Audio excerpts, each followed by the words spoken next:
My mom said I wasn't welcome at Christmas because my stepdad's parents, who hate me, would be there. So I cut all ties with them and stopped their financial support. But a few months later, they showed up at my doorstep. I've always hated phone calls that start with a long pause. They never bring good news. 3 days before Christmas, my mom's hesitation on the other end of the line told me everything I needed to know before she even said it. "Erica, honey, I think it would be better if you didn't come home for Christmas this year." I nearly dropped my coffee mug. "Mom, what are you talking about? It's just, well, Richard's parents are coming, and they don't want to see you. And they've made it quite clear." I sank down onto my couch, trying to process what I was hearing. Richard was my stepdad. He'd been married to my mom since I was 10, and his parents had never liked me. But this was different. This was my mom choosing them over me. "We've always spent Christmas together," I said, trying to keep my voice steady. "Every single year since Dad died, it's our tradition." "I know, honey, but what? You're seriously picking other people over your own daughter? For Christmas?" The silence that followed was worse than any excuse she could have given. When she finally spoke, her voice was tight. "Erica, they've threatened to cut Richard out of their will if they find out we're still in contact with you. They told us they won't leave him an inheritance and will stop talking to us altogether. So this is about money?" I was merely shouting no. "It's not just that," she said quickly. "I've told them that we haven't been in touch with you for years. I need you to go along with this. It's just this once." I laughed, but there was no humor in it. "You want me to pretend I don't exist in your life? That's your solution?" "Richard's parents are difficult people, Erica. They're spiteful and stubborn. We need to make sure they believe no one in the family talks to you anymore. You need to understand." I hung up. I couldn't listen anymore. To understand why Richard's parents hated me so much, you'd have to go back more than 20 years. My real dad died in a car accident when I was 4. For 6 years, it was just Mom and me against the world. Then she met Richard, a widower with a 9-year-old daughter named Hannah. When they got married, Richard and Hannah moved into our house. Things were okay at first. Hannah and I got along well enough. We argued sometimes like sisters do, throwing pillows at each other and fighting over who got the remote. Normal kid stuff. Richard's parents, though, they hated me from day one. They called me rude and ill-mannered. It's obvious she grew up without a father. They'd say right in front of me, like I wasn't even there. When they visited, they'd bring presents for Hannah and nothing for me. They'd talk around me, through me, but never to me. The worst of it happened when I was 14. Mom and Richard went on vacation, leaving Hannah and me with Richard's parents. Usually, we'd stay with my Aunt Sarah, Mom's sister, but she was busy that time. Richard's parents weren't happy about having us, especially me, but they reluctantly agreed. After a week cooped up together, Hannah and I got into a fight over the laptop. We were both bored out of our minds, and tensions were high. During the argument, I pushed her, not hard, just a shove. But she lost her balance, fell awkwardly, and broke her arm. The scream that came out of Hannah was blood-curdling. Her grandparents came running. Her grandfather whisked her off to the hospital while her grandmother called Richard, hysterical. "You need to come home right now," she shrieked into the phone. "Erica beat Hannah badly and broke her arm. She needs to be in a psychiatric clinic. She's completely out of control." After that call, everything changed. They locked me in a bedroom, took my phone, and only opened the door to slide in meals. They called me a rabid animal and threatened me with juvenile detention. Mom and Richard cut their vacation short and came home 3 days later. Richard was furious, said he couldn't trust himself to be around me. They sent me to stay with Aunt Sarah for 2 months. When I finally came home, Richard barely spoke to me. Hannah and I made up quickly. Ironically, the incident brought us closer. My parents forced me into therapy for anger issues I never had. The atmosphere at home was suffocating after that. When I turned 18 and left for college in another city, it felt like escaping prison. During college, I only kept in touch with Mom and Hannah. I studied administration and management, working my ass off to make something of myself. In my junior year, my friend Olivia and I got internships at her dad's restaurant chain. I put together a development plan that shocked everyone when it actually worked. Profits jumped within months. After graduation, Olivia's dad offered me a job.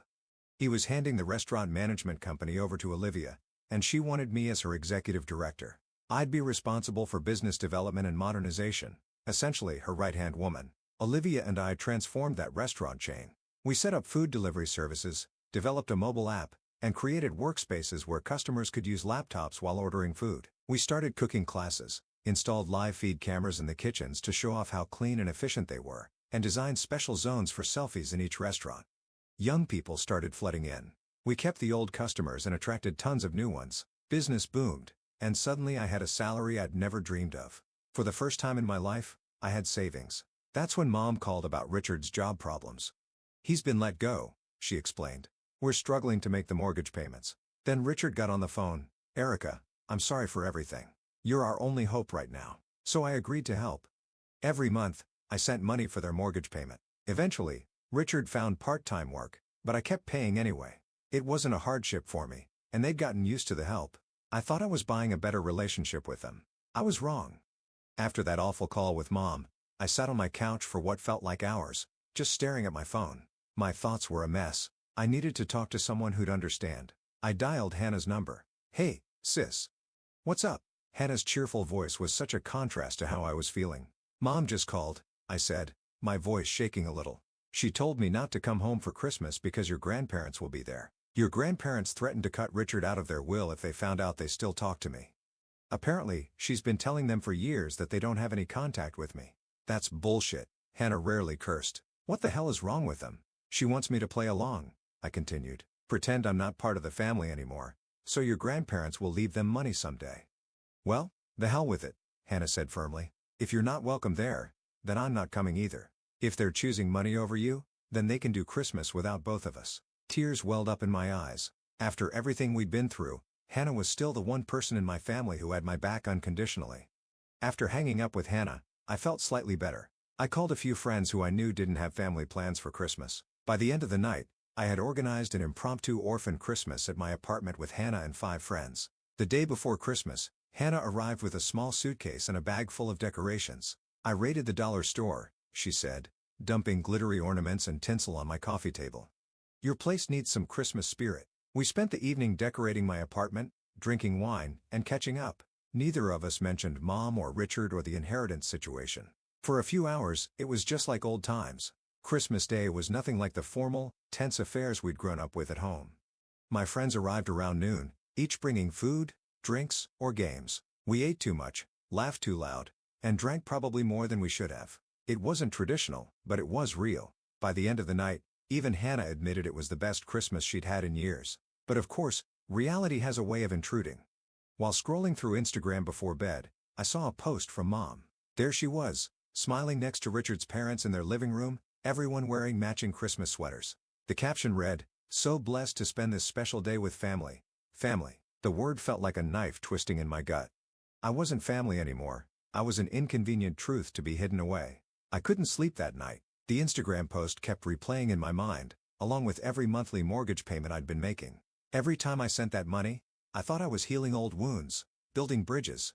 Now I realized I'd just been buying the illusion of family. The next morning, I made a decision. I opened my banking app and canceled the automatic transfer to my parents' mortgage account. Maybe it was petty, but I was done being used.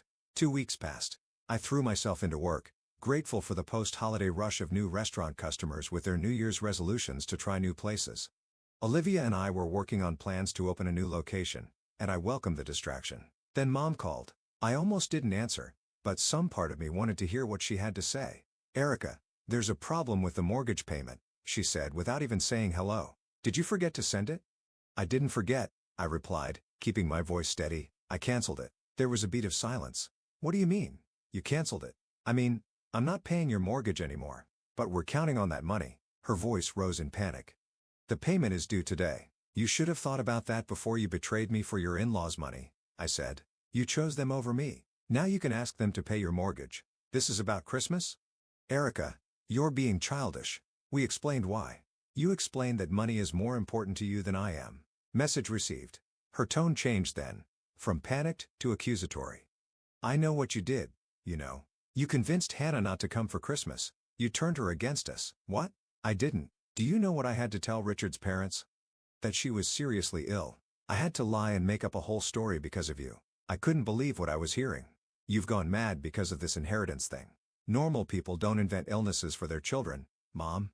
They don't disown them for money. You have no idea what you're talking about, she spat. After everything we've done for you. What exactly have you done for me lately, Mom? Besides kick me out of Christmas and lie about my existence? She hung up on me. The next few months were quiet. Mom didn't call again, and I didn't reach out. Hannah kept in touch, visiting whenever she could. She'd become my only real connection to my old life, the only family member who hadn't betrayed me. I focused on work, throwing myself into new projects. Olivia and I expanded our restaurant brand, opening a new location across town. Business was good, life was stable, but there was still a hollow feeling when I thought about my family. Then one evening in late April, Hannah called. "Hey, I'm gonna come visit you tomorrow. That okay?" Something in her voice sounded off, but I didn't push it. Hannah had always been direct when she wanted to be. The next day, just after 12, my doorbell rang. I opened it to find not just Hannah, but Mom and Richard standing there too. "What the hell?" I stepped back, almost slamming the door. Hannah held up her hands. "Hear them out. Erica, please." Looking at their faces, Mom's anxious, Richard's uncomfortable, Hannah's pleading, I knew this wasn't going to be a short conversation. They filed into my living room like strangers, which I guess they kind of were at this point. Mom clutched her purse to her chest. Richard stood awkwardly by the window. Hannah cleared her throat, so I think Mom and Dad have something they want to say. Mom took a deep breath. "Erica, we came to apologize. What I did, at Christmas was wrong." I waited for more, but she seemed to think that was enough. "That's it?" I finally asked. "We miss you," Richard added. "The house isn't the same without you dropping by. The house I wasn't welcome in at Christmas? The house where you pretend I don't exist whenever your parents visit?" My voice was rising, and I didn't care. "You're gonna have to do better than we miss you." Hannah touched my arm. "Let him finish, Erica." Mom smiled awkwardly. "You're right to be angry. We betrayed you. I betrayed you. I put money ahead of my own daughter, and I've been sick about it ever since." "We don't need your financial help anymore," Richard said. "I found a new job better than the old one. We're managing the mortgage payments just fine. That's not why we're here." "Then why are you here?" I asked. "Because we're family," Mom said, her voice cracking. "And we almost threw that away for what? For my in-laws' approval? For money we might get someday?" It was wrong. Something about her sincerity gave me pause. I've been ready for excuses, for guilt trips, for manipulations. I wasn't prepared for genuine remorse. "What about your parents?" I asked Richard. "They still planning to write you out of the will if they find out we talk?" Richard looked down at his hands. "I called them after you stopped sending money. Told them I wasn't going to pretend anymore, that you're my daughter too. They flew off the handle, threatened to disown me, just like they said they would. We had a huge fight." "So what changed?" "I did," Hannah said. "I called Grandma and Grandpa and told them I knew everything, that I fully supported you and Dad, and if they couldn't accept you as part of our family, then they'd lose me too." Mom nodded. "They called back 3 days later, said they'd calmed down and were willing to accept things. They're not ready to lose Hannah." I didn't know what to say. Part of me wanted to forgive them, to have my family back. Another part remembered how easily they'd cast me aside when it was convenient. "I don't know if I can trust you again," I said honestly. "You shut me out when it suited you. What happens next time they threaten to cut you off?" "There won't be a next time," Mom insisted.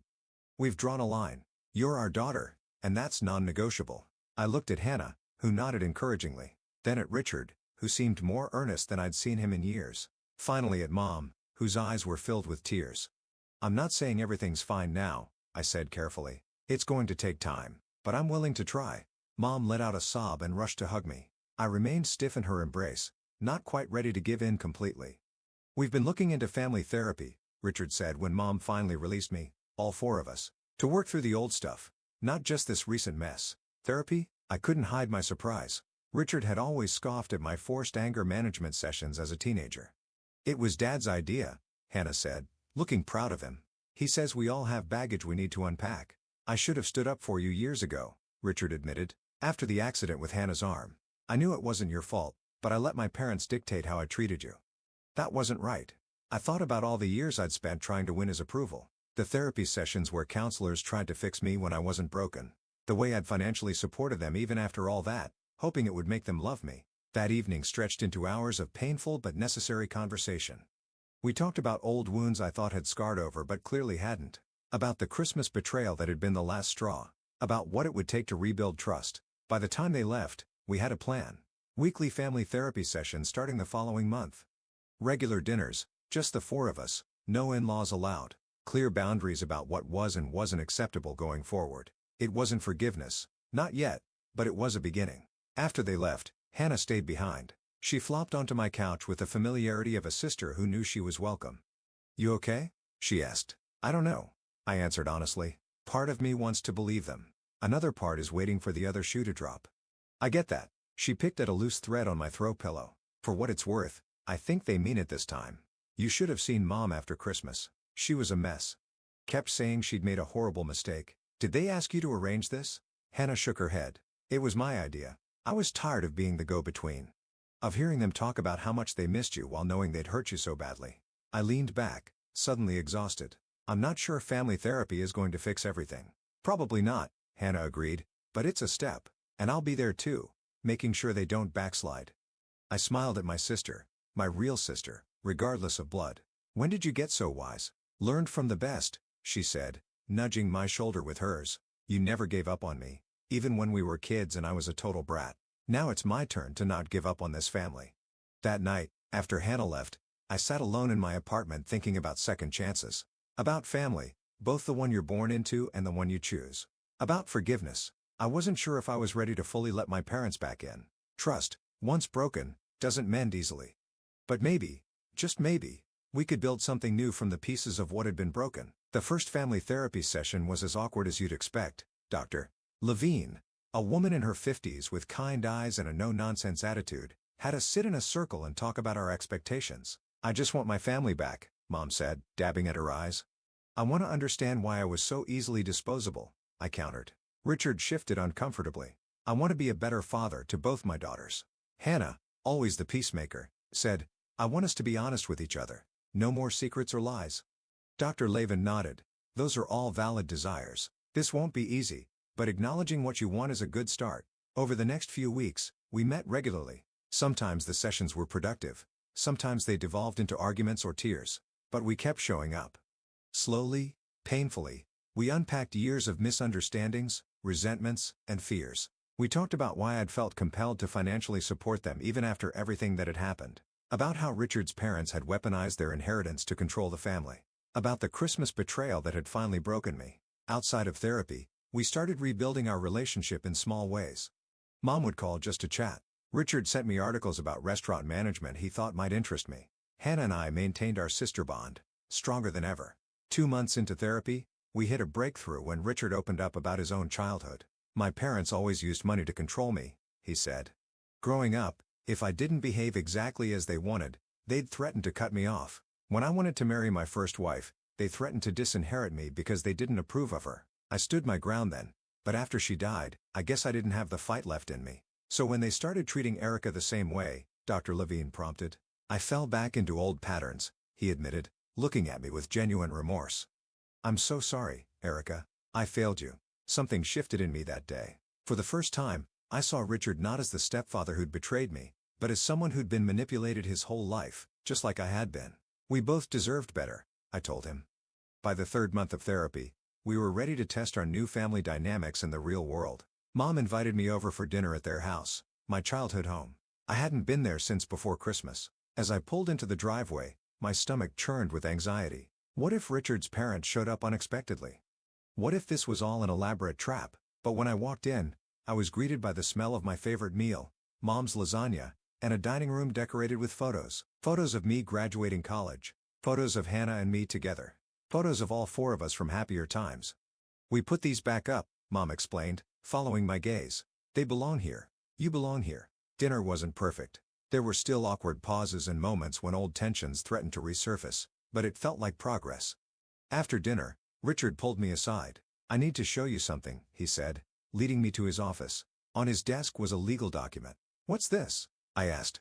I've been working with a lawyer to ensure that whatever happens with my parents' inheritance won't affect what I leave to you and Hannah. You'll both be treated equally in my will, no matter what. I stared at him, speechless. It's not about the money, he clarified quickly. It's about making sure you know that you are my daughter, Erica. Not by blood, but by choice. And nothing, not my parents, not their money, will ever change that again. I didn't cry often, but I cried then. On the drive home that night, I called Hannah. You won't believe what just happened, I told her, recounting the evening. I believe it, she said. Dad's been working on that will thing for weeks. He wanted it to be perfect for you. When did everything change so much? I wondered aloud. When you stood up for yourself, Hannah replied. You showed them they couldn't have it both ways. They couldn't treat you like garbage and still expect your financial support. It made them realize what they were losing. She was right. By cutting them off, both emotionally and financially, I'd forced them to make a choice. And surprisingly, they'd chosen me. The next therapy session, Dr. Levine asked us to share what we'd learned so far. I've learned that I can't control how others treat me, but I can control how I respond, I said. I don't have to keep paying, literally or figuratively, for people to love me. I've learned that I married a strong woman, Richard said, looking at Mom, who raised an even stronger daughter, and that standing up to my parents was long overdue. I've learned that family isn't just about blood or obligation, Mom added. It's a choice we make every day. Hannah smiled. I've learned that my sister is a badass who doesn't take crap from anyone anymore. We all laughed at that. 6 months after the Christmas that almost destroyed our family, we all went to dinner at a new restaurant my company had opened. As we sat around the table, laughing and sharing stories, I realized something important. We weren't the same family we'd been before. That family had been built on unspoken resentments, fear, and obligation. It wasn't perfect. We still had bad days. Richard's parents were still a complicated presence in our lives, though they'd been remarkably quiet since our reconciliation. Old hurts sometimes resurfaced. But we were committed to working through it together.